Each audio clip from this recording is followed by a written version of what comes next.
Gomo did win last time. Oh, yeah, that was winners round 1. Believe it was 2-1. I think it was the first match even to It start was, off and it the was stream. an OD set. I just remembered that set now. That was a really good set. And I will say, DTF wants the run back. He wanted to get his revenge. He was salty. He lost on stream. So I'm excited to see this set. I hope he can prove himself. To it. I do love Gomo as well, though. Great person, and Gizmo is just awesome. And they went quick. All right, so it happens all the time. I got predictions, everything up for everybody in a second, but like I said, losers top 8 time. Now you're in the no more mistakes world where you have only one more loss you can take. Okay, and we are hopping right into it. No button checks, no nothing. We are just scrapping. Let's get it. We got the Christmas hat Gizmo, who is just so adorable. I love that costume. And the ugly sweater Finn, both. So this is just great. You know, this is why we love this game. I almost put Gomo's name as Gizmo. Oh, I forgot. I can't put DTF's name in the prediction. I have to put DT. They're making the wrong assumptions. It's down to Finn, by the way. It's down to Finn. It used to be down throw forever because he was a Luigi player. So. Oh, that makes so much sense. Right? That's why he plays Finn, too. Everything is just making sense. Oh, my God. Luckily, no 0-to-death combos on this character, Finn, that are true, I believe. Let's say they're true. There are some windows if you catch someone with a jump. But Gomo, Gizmo, does have some as well that are, if you catch a resource burned, you can sneak out a ladder. So they both play a very similar fashion. That's why it's difficult, because basically your whole minigame is up attacking to stop the down special starters or dares from Gizmo. And for Gizmo, you're playing mid-range, trying to bait him to use side special to then get a punish on that. That's why he will short hop arrow and see if he side specials to jump over and get a punish. Meanwhile, while we're talking, we got a pretty big lead built up by this Finn player. So very impressive so far, not letting himself get killed just yet. Let's see if he can get any more extra credit. That was a good dodge read in from Gomo, crossing back up with the... using that. So that is a projectile immunity. Sometimes people forget that. But Gomo trying really hard to find a knockout, but the defense outside of, finally getting caught there, still not dying. DTF's defense has been really good so far.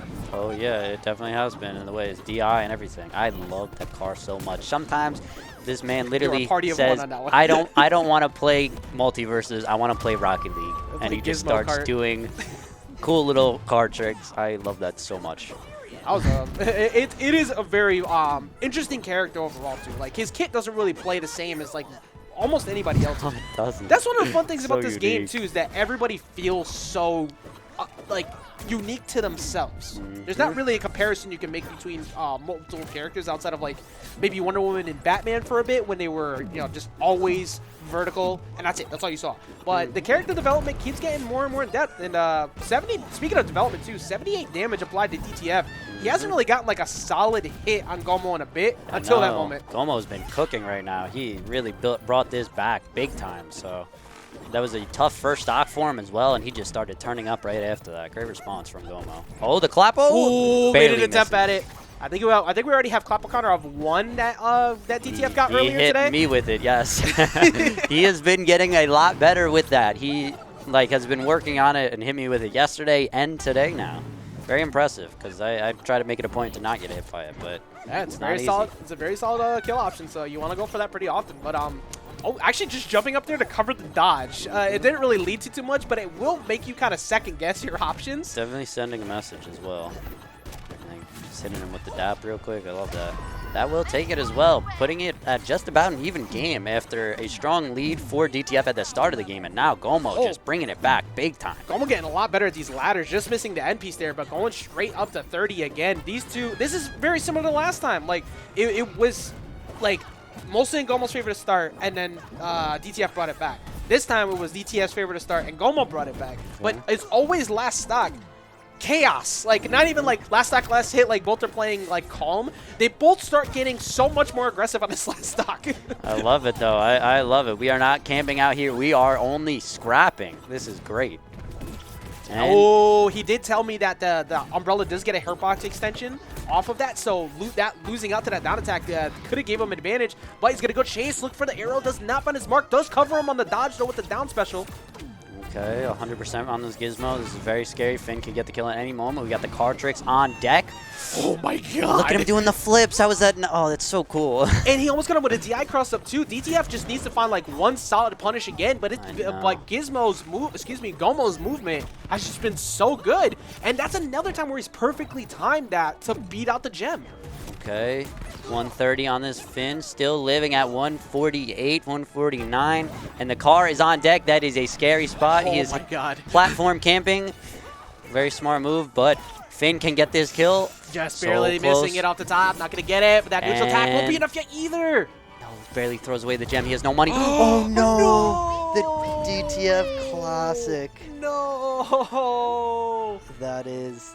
No. Gomo looks more upset than... Gomo will absolutely be upset for you in those situations. Gomo, look at him. Gomo wants it to go down as clean as possible. Always, he's a very, I'll say, honorable player. Like he wants it. He wants the dub to be as clean as possible.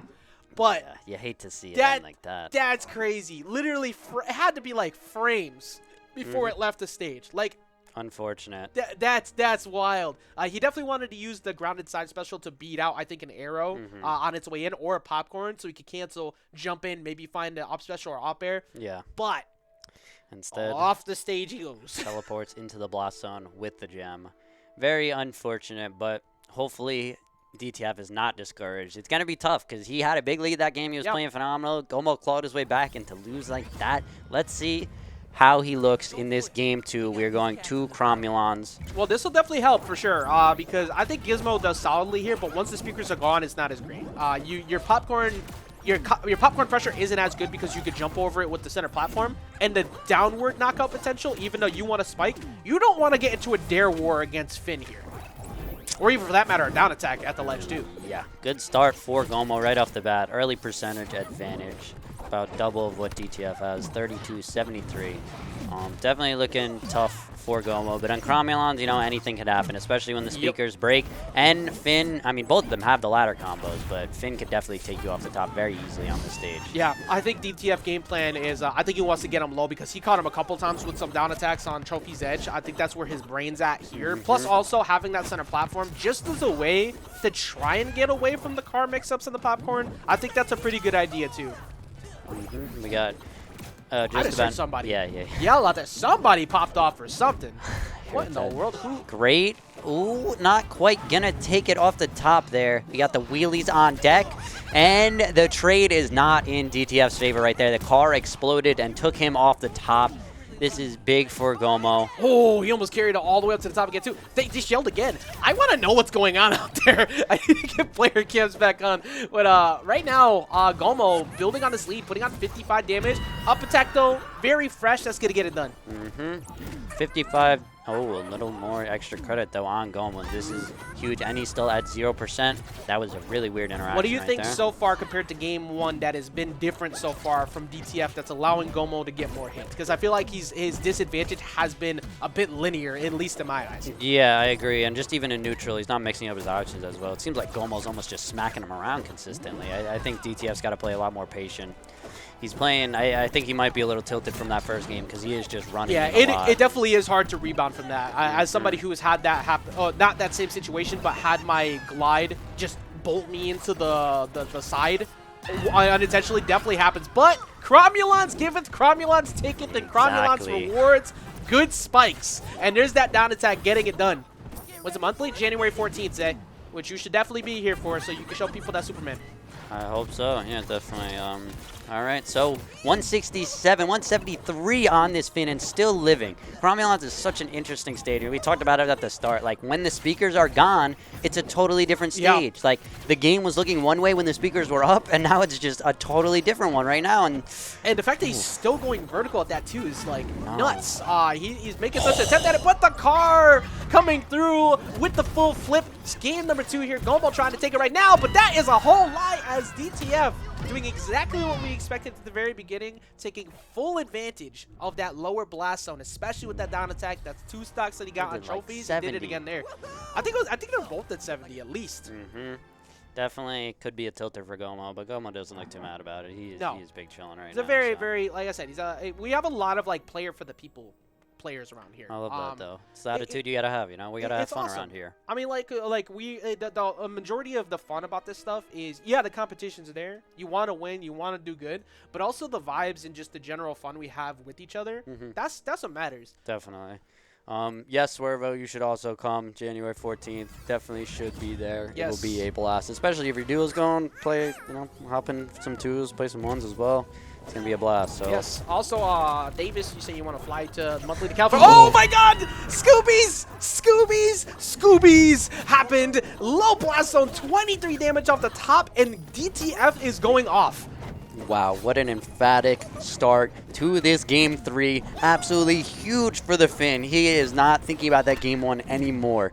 That is totally gone from his mind. It's very good, very needed. And also, luckily for him, he got to the left instead of the right where the arrow was going, because Gomo was about to answer right back with the same type of ladder off the top. This is why I like having this stage available too, rather than just Sky Arena as the only flat, because the blast zones are different, so it creates a different situation on the stage. Completely different too. Like, Sky Arena is one end, like, really, really high and live forever, and this is the complete opposite. So, big damage lead right now for DTF, lapping him in percent. That was a good combo off the wall too. Like, his advantage, even though his disadvantage wasn't as great last game, his advantage and his reward on hit was good. So he's definitely picked it up a ton. It looks like he's that much closer to maybe getting that run back.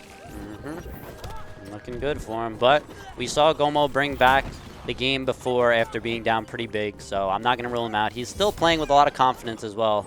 So it's far from over right now. If he can get the kill, especially rack up some damage. Yep.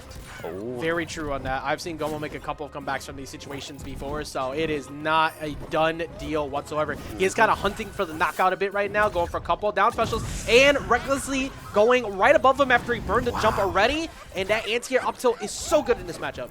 Yeah, it's crazy too, because we got to like say that Gomo, this is Gomo's counter pick. Yeah. And it is working against him completely. Like, I get the idea because you want to vert, but you're going vertical against Finn. You opened up Finn's KO potential off the top. That is a dangerous trade-off. Definitely. So 157 on this Finn, still living. 166. Wow. Beautiful DI, but that will take it. First stock for Gomo, doing some wheelies, trying to build up the confidence. That was like hitting a parked car. He barely hit the gas. Like, it was just like slightly rolling, and just made it, like, right in the shin where it hurts the most. It wasn't even at full gas. You're right. It wasn't the shin. That makes more sense. But currently, DTF up a whole stock, not two stocks. And from the way things have been going, he's definitely. I like how he's kind of slowed it down a bit. I do worry because sometimes when he slows it down too much, he almost looks like he's lost confidence to approach compared to when he was in the earlier game, which is exactly what has happened as that reversal popcorn shot, smaller side blast zones, and much like last time bans, we have last stock on Game 3. This is a crazy set right here. Flipping into him. Great dodge away from it. Not quite yet on that side special. Almost looked like it was going to be it. He's fishing for that down smash, and he's not going to get it. Definitely anyone's game right now. Almost starting to cover him, and he covered that dodge. He covered both dodge out and in with that arrow and that down special. But DTF just needs one solid read on like an up air for a double jump, or I think at least another 15 damage before up tilt will get the knock off the top. Or up attack. This is just about an even game right now. Like, after everything that happened to start the game, and here we are. This is just crazy right now. I'm liking this little rivalry kind of building up between these two. Like, this is the second time these two have fought, and it's this close. Up attack doesn't get the kill off the top, though. Oh, that will do it. That's going to do it. And DTF not only winning the run back, but bringing it back after such an incredibly, like, heartbreaking type of loss game one. Yes. But that right there is what you need to do. Oh, I forgot to change your name. My bad. But when you have an L like that, you need to keep composed because you still have games to play. Like, it isn't over. I'm really impressed. Like, that takes a lot of mental fortitude to stay calm after, like, a crazy game one. And even what a back and forth set, you know, the whole that was time. A fun one. Big leads one way, big comebacks the other way. Just fantastic.